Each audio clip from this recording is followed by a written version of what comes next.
ओम नमो भगवते महावराहे। अब तक श्री महापुराण के दूसरे अध्याय का एक भाग हम आपको सुना चुके हैं। आज दूसरा भाग। पुरुषोत्तम नर से उत्पन्न होने के कारण जल को नार कहा जाता है, क्योंकि जल भी नार अर्थात पुरुषोत्तम परमात्मा से उत्पन्न होता है। सृष्टि के पूर्व वह नार ही भगवान हरि का अयन निवास रहा, अतएव उनकी नारायण संज्ञा हो गई। फिर पूर्व कल्पों की भांति उन श्री हरि के मन में सृष्टि रचना का संकल्प उदित हुआ। तब उनसे बुद्धि शून्य तमोमयी सृष्टि उत्पन्न हुई। पहले उन परमात्मा से तम, मोह, महामोह, तामित्र और अंधदात्मित्र, यह 5 पर्वों वाली अविद्या उत्पन्न हुई। उनके फिर चिंतन करने पर तमोगुण प्रधान चेतना रहित जड़, वृक्ष, गुल्म, लता, तृण और पर्वत रूप 5 प्रकार की सृष्टि उत्पन्न हुई। सृष्टि रचना के रहस्य को जानने वाले विद्वान इसे मुख्य सर्ग कहते हैं। फिर उन परम पुरुष के चिंतन करने पर दूसरी पहले की अपेक्षा उत्कृष्ट सृष्टि रचना का कार्य आरंभ हो गया। यह सृष्टि वायु के समान वक्र गति से या तिरछी चलने वाली हुई, जिसके फलस्वरूप इसका नाम त्रियक स्रोत पड़ गया। इस सर्ग के प्राणियों की पशु आदि के नाम से प्रसिद्धि हुई। इस सर्ग को भी अपनी सृष्टि रचना के प्रयोजन में असमर्थ जानकर ब्रह्मा द्वारा पुनः चिंतन किए जाने पर एक और दूसरा सर्ग उत्पन्न हुआ।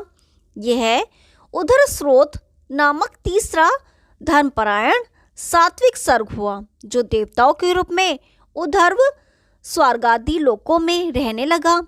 ये सभी देवता उधर्वगामी एवं स्त्री पुरुष संयोग के फलस्वरूप गर्भ से उत्पन्न हुए थे।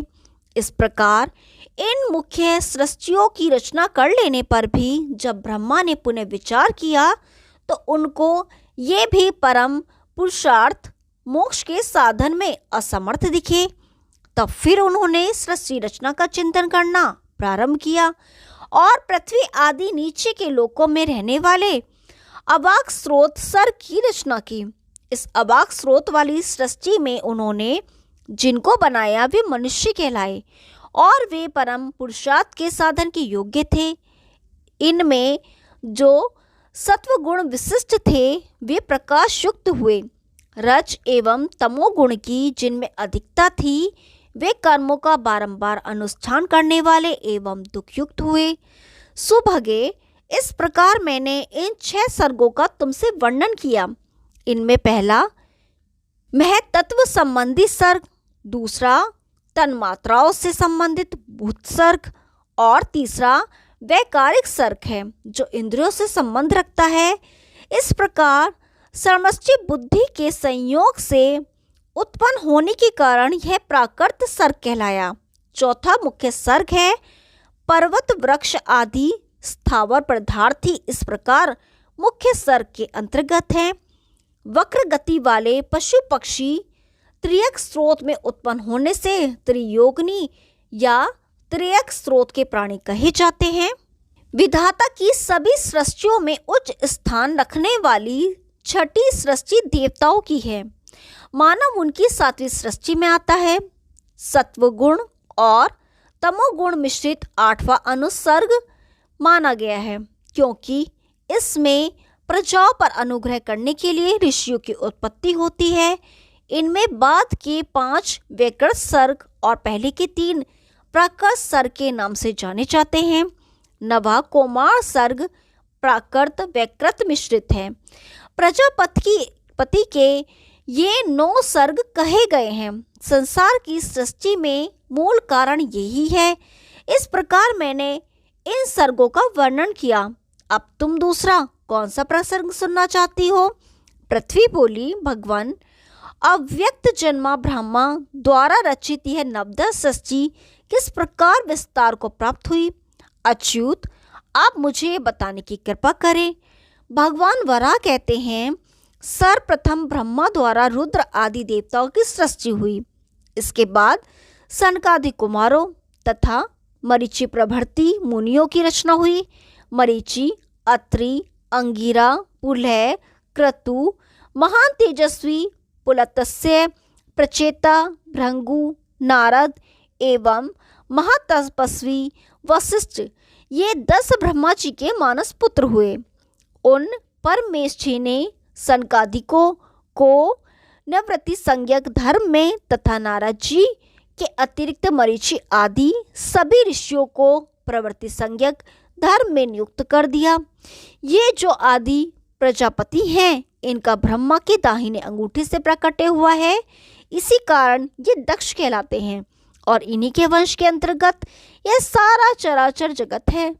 देवता, दानव, गंधर्व, सरीसृप तथा पक्षीगण ये सभी दक्ष की कन्याओं से उत्पन्न हुए हैं। इन सब में धर्म की विशेषता थी। ब्रह्मा के जो रुद्र नामक पुत्र हैं, उनका प्रादुर्भाव क्रोध से हुआ था। जिस समय ब्रह्मा की भौहें रोष के कारण तन गई थी, तब उनके ललाट से इनका प्रादुर्भाव हुआ। उस समय इनका शरीर अर्धनारीश्वर के रूप में था। तुम स्वयं अपने को अनेक भागों में बांटो। इनसे यो कहकर ब्रह्मा अंतर्धान हो गए। ये आज्ञा पाकर उन महाभाग ने स्त्री और पुरुष इन 2 भागों में अपने को विभाजित कर दिया। फिर अपने पुरुष रूप को उन्होंने 11 भागों में विभक्त किया। तभी से ब्रह्मा से प्रकट होने वाले इन 11 रुद्रों की प्रसिद्धि हुई। अनघए, तुम्हारी जानकारी के लिए मैंने इस रुद्र सृष्टि का वर्णन कर दिया। अब मैं संक्षेप से युग महात्म्य का वर्णन करता हूँ। सतयुग, त्रेता, द्वापर और कली, ये 4 युग हैं। इन चारों युगों में परम पराक्रमी तथा प्रचुर दक्षिणा देने वाले जो राजा हो चुके हैं एवं जिन देवताओं और दानवों ने ख्याति प्राप्त की है तथा जिन धर्म कर्मों का उन्होंने अनुष्ठान किया है, वह मुझसे सुनो।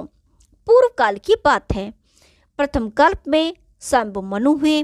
उनके 2 पुत्र उत्पन्न हुए, जिनके लोकोत्तर कर्म मनुष्यों के लिए असंभव ही थे। धर्म में श्रद्धा रखने वाले वे महाभाग प्रियव्रत और उत्तानपाद नाम से विख्यात हुए। प्रियव्रत में तपोबल था और वे महान यज्ञशाली थे। उन्होंने पुष्कल दक्षिणा वाले अनेक महायज्ञों द्वारा भगवान श्री हरि का यजन किया था। उन्होंने 7 द्वीपों में अपने भरत आदि पुत्रों को अभिषिक्त कर दिया था और स्वयं वे महातपस्वी राजा वरदायिनी विशाला नगरी बद्रिकाश्रम में जाकर तपस्या करने लगे थे। महाराज प्रियव्रत चक्रवर्ती नरेश थे। धर्म का अनुष्ठान करना उनका स्वाभाविक गुण था। अतएव उनके तपस्या में लीन होने पर उनसे मिलने की इच्छा से वहां स्वयं नारद जी पधारे। नारद मुनि का आगमन आकाश मार्ग से हुआ था। उनका तेज सूर्य के समान छिटक रहा था। उन्हें देखकर महाराज प्रियव्रत को बड़ा हर्ष हुआ और उन्होंने आसन पाद्य एवं नैवेद्य से नारद जी का भली प्रकार सत्कार किया।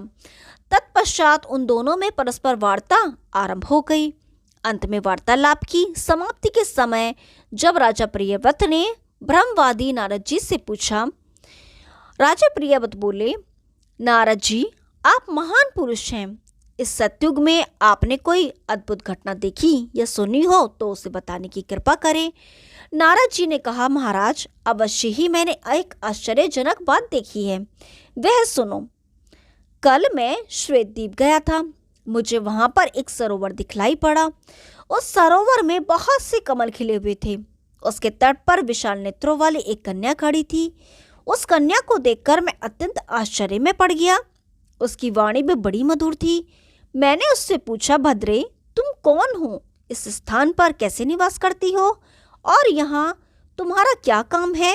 मेरे इस प्रकार पूछने पर उस कुमारी ने एक टक नेत्रों से मुझे देखा, पर न जाने क्या सोचकर वह चुप ही रही। उसके देखते ही मेरा सारा ज्ञान पता नहीं कहाँ चला गया। राजन, संपूर्ण वेद, समस्त शास्त्र, योग शास्त्र और वेदों की शिक्षा आदि अंगों की मेरी सारी स्मृतियां उस किशोरी ने मुझ पर दृष्टिपात करके ही अपहृत कर ली। तब मैं शोक और चिंता से ग्रस्त होकर महान विस्मय में पड़ गया। राजन, ऐसी स्थिति में मैंने उस कुमारी की शरण ग्रहण की।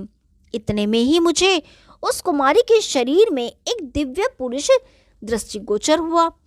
फिर उस पुरुष के भी हृदय में दूसरे और उस दूसरे पुरुष के हृदय में तीसरे का दर्शन हुआ, जिसके नेत्र लाल थे और वह 12 सूर्यों का समान तेजस्वी था।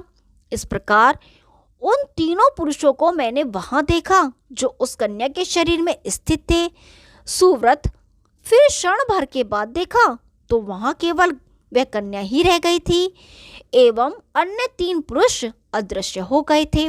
तत्पश्चात मैंने उस दिव्य किशोरी से पूछा, भ्रदे, मेरा संपूर्ण वेद ज्ञान कैसे नष्ट हो गया, इसका कारण बताओ। कुमारी बोली, मैं समस्त वेदों की माता हूँ। मेरा नाम सावित्री है। तुम मुझे नहीं जानते, इसी के फलस्वरूप मैंने तुमसे वेदों को अपहृत कर लिया है। धन रूपी धन का संचय करने वाले राजन, उस कुमारी के इस प्रकार कहने पर मैंने विस्मय विमुग्ध होकर पूछा, शोभने, ये पुरुष कौन थे, मुझे ये बताने की कृपा करो। कुमारी बोली, मेरे शरीर में विराजमान इन पुरुषों की जो तुम्हें झांकी मिली है, इनमें से जिसके सभी अंग परम सुंदर हैं, इसका नाम ऋग्वेद है। यह स्वयं भगवान नारायण का स्वरूप है। यह अग्निमय है। इसके सस्वर पाठ करने से समस्त पाप तुरंत भस्म हो जाते हैं।